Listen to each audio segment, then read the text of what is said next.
In today's lab, we will use computer analysis of fringe information gathered through dynamic phase interferometry. Typically, dynamic phase interferometry involves the collection of fringe data as the reference element is precisely translated through a distance of lambda over 2 along the optical axis. Correlating the fringe information collected at the various translation distances allows computer generation of a three-dimensional map of the error in the specimen surface.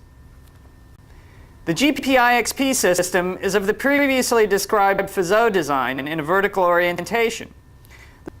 The system uses a 632.8 nanometer wavelength light from a 1.5 milliwatt helium neon laser. As we discussed earlier, the reference wavefront from the transmission element and the measurement wavefront from the specimen interfere to form a fringe pattern. The transmission element is piezoelectrically translated 1/2 of the helium neon laser wavelength by the phase measuring unit, causing the interference pattern to modulate. 5 times during this translation, the light intensity of the interfering wavefronts is sampled by the 640 by 480 diode array of the CID camera. These light levels measured by the camera diodes are converted to electrical signals which can then be processed with various analysis techniques. Phase measuring interferometers have a wide variety of applications, including the measurement of figure error for planes, spheres, and aspheres, the measurement of spherical radius, and the measurement of wedge between the two sides of a transmitting specimen. Testing plane mirrors with a Fizeau interferometer requires a very straightforward setup using only a transmitting plano reference element. Testing spherical mirrors with a Fizeau interferometer is also quite basic, requiring only a transmitting reference sphere. Specimens other than planes and spheres can require quite elaborate setups. For example, this setup, involving a transmitting reference sphere and a donut-shaped plane reference mirror, could be used for testing paraboloid mirrors. And this setup, involving a transmitting reference sphere and a donut-shaped reference mirror, could be used for testing hyperboloid mirrors. Finally, aspheres and even non-rotationally symmetric optics can be measured using computer-generated holograms that are tailored to a specific aspheric or other shape. CGHs tend to be expensive, however, and are limited in the breadth of their application. For plane testing, the accuracy of this system is plus minus lambda over 20 PV and plus minus lambda over 120 RMS. For spherical testing, the accuracy is plus minus lambda over 10 peak to valley and plus minus lambda over 60 RMS. The measurement repeatability is better than lambda over 100 peak to valley. Since this measurement involves a comparison of the test surface to the reference surface, the measurement accuracy can be limited by the accuracy of the reference surface.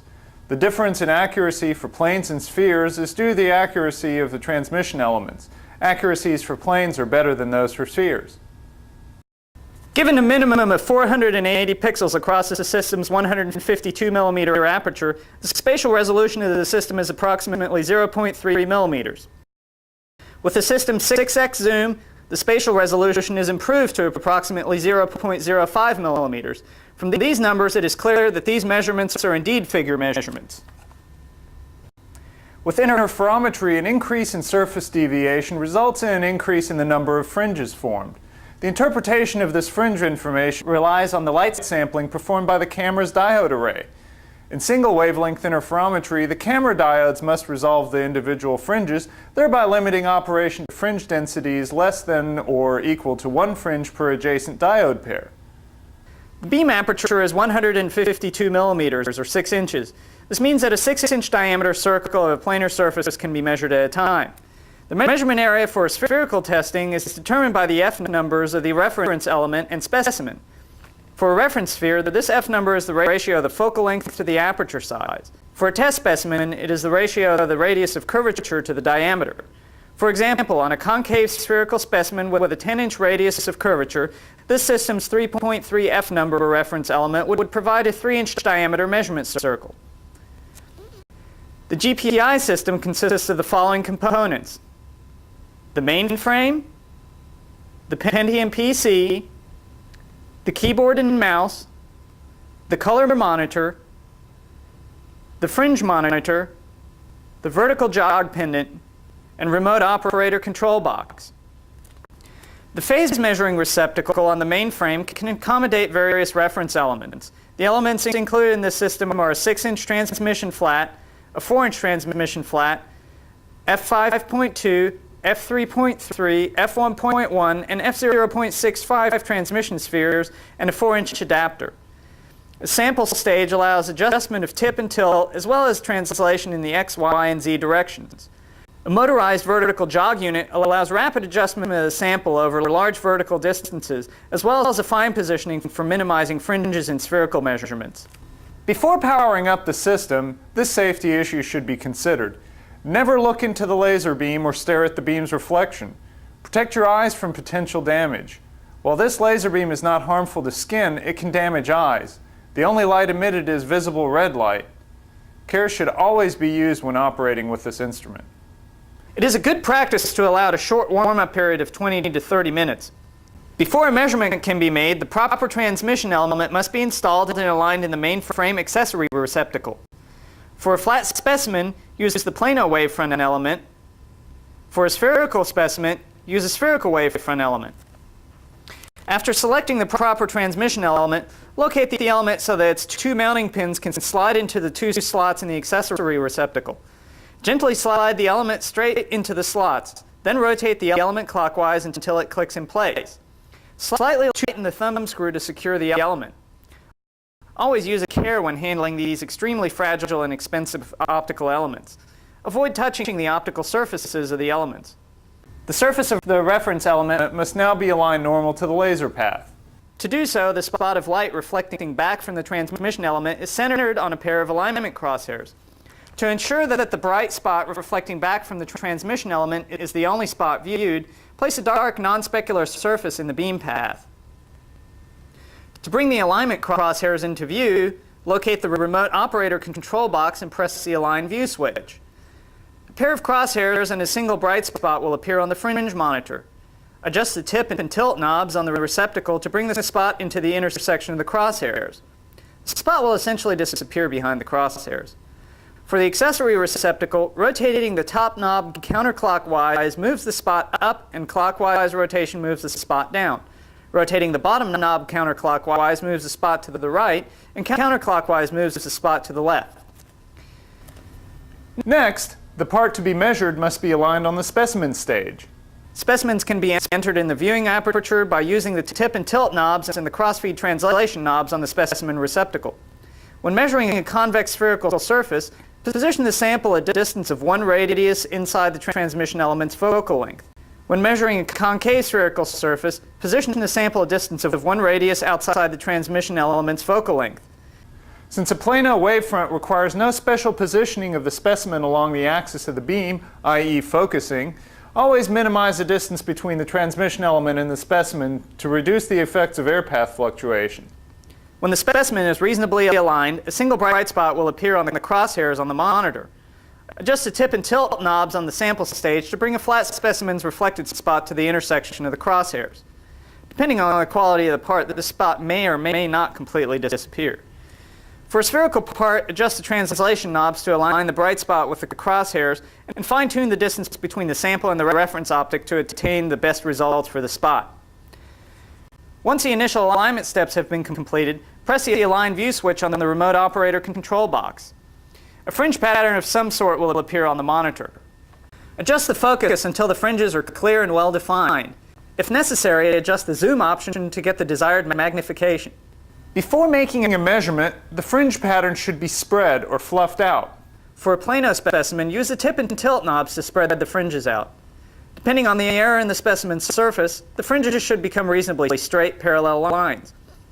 Notice that by rotating both knobs simultaneously, the fringe pattern can be rotated so that the fringes are horizontal or vertical. Now the fringes can easily be spread using only the top knob or the bottom knob if the fringes are vertical. For a spherical specimen, bring the center of the circular fringes to the center of the field of view by using the translation knobs. Now spread the fringes out by moving the specimen toward or away from the transmission element by using the motorized vertical jog pendant. Once again, depending on the quality of the specimen's surface, the fringes should become straight, parallel lines. Any bow, not to be confused with fringe deviations, left in the fringes will appear as a power component in the measurement. With the specimen and the reference element set up, we can now address the pertinent menu operations. Before making a measurement options should be adjusted to desired settings by clicking the Measure Control button in the upper right portion of the screen.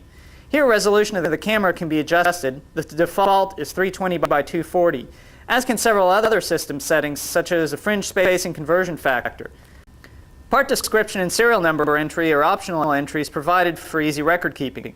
To enter the information, click on the part ID or serial number spaces, type the desired information, and exit by pressing the carriage return key.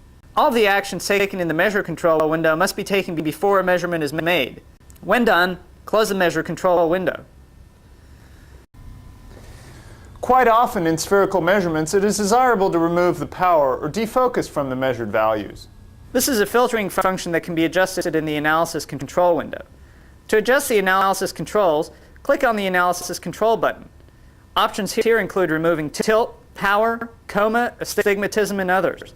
All of the actions taken in the Analysis Control window will be applied to current data and subsequent measurements. When done, close the window.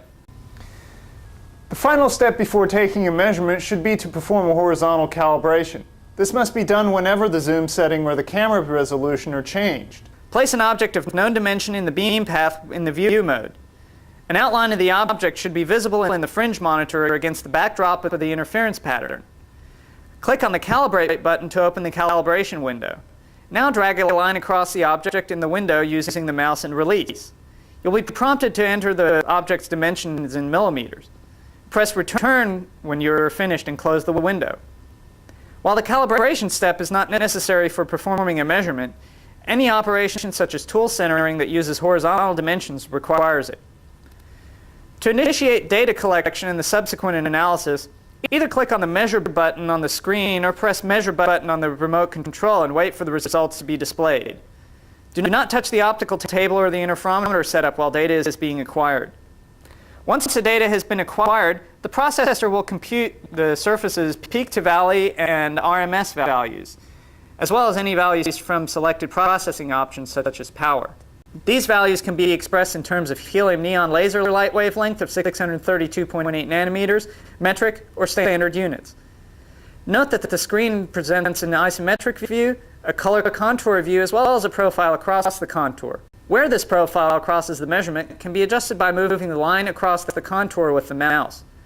Additional profiles can also be generated by dragging across the contour. Remember that these views represent the error in the surface, not the surface itself. To analyze existing data, click on the Analyze window and wait for the results to be displayed.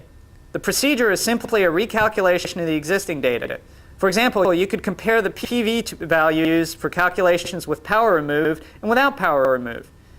After the routines are completed, pressing the keyboard's carriage return key will close the window. After collection and analysis are complete, data may be printed or saved for future use.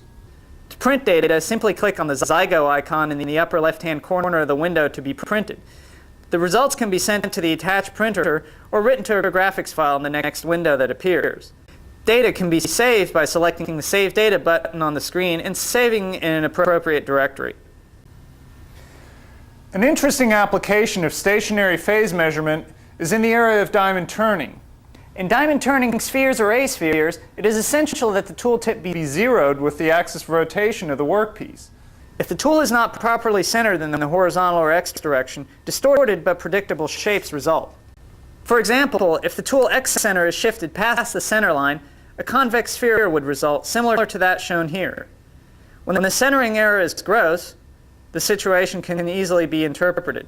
However, when the centering error is on the order of 5 micrometers, a more sophisticated and reliable method is needed. A fringe pattern for a diamond turned part can be interpreted to determine this centering error. The amount of error can be calculated from the interferogram geometry, and the sign of the error can be determined by the type of sphere and the location of the zero order. Ogive error refers to tool centering error in the plane of the tool motion. Two excellent explanations of the procedure for measuring this error are presented in Rasnick and Yoder's paper, Diamond Turning Tool Setting by Interferogram Analysis, and Gerchman's paper, Optical Tolerancing for Diamond Turning Ogive Error. As Gerchman explains in his paper, the term ogive was applied because the geometry of a workpiece produced with this error often resembles the ogival arch of Gothic architecture. Gerchman derives an expression which relates to the height or sagittal difference between the ideal spherical surface and the diamond turn surface in terms of the aperture diameter, the tool centering error, and the ideal spherical radius. If the radius of curvature of the specimen is much greater than the aperture radius, this sagittal difference is approximately equal to the radial difference determined by the interferometric analysis. Finally, Gertschmann describes a technique of offsetting the fringe pattern to minimize the optical path difference at the center of the workpiece. By doing so, the error from one side of the interferogram is shifted to the other side so that it now contains twice the error. Rearranging the previous relationship and including a factor of 1/2 to correct for the doubled error provides an expression which defines the amount of tool centering error in terms of the geometry of the offset fringe pattern. After obtaining the offset fringe pattern for our spherical workpiece, we count the fringes visible on the interferogram. Next, we determine the aperture diameter for our interferogram given the workpiece radius of curvature and the reference sphere F number. Finally, we insert these parameters into the previously described equation. The resulting value is the amount of correction required in the tool center position. However, at this point, we don't know the sign of the error. To determine the sign of the tool centering error, we again use the technique of varying the cavity length and observing the direction of the fringe movement.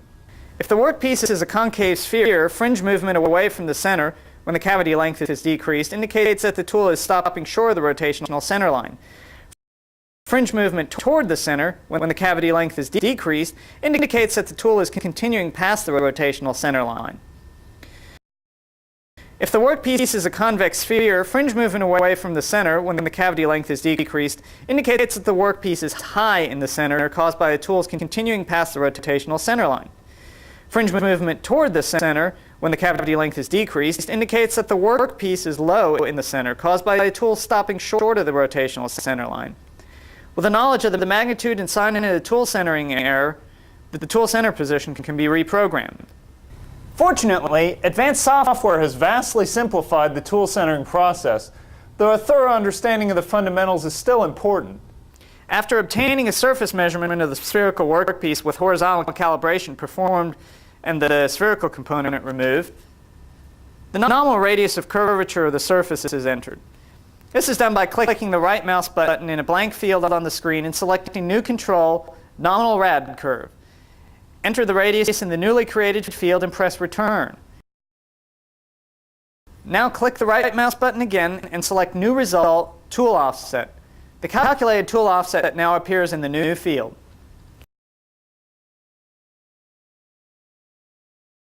In this lab, we have discussed the principles of interferometric analysis for the determination of surface shape.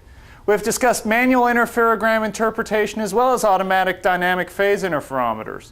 Finally, we have demonstrated the operation of the Zygo GPI-XB interferometer system.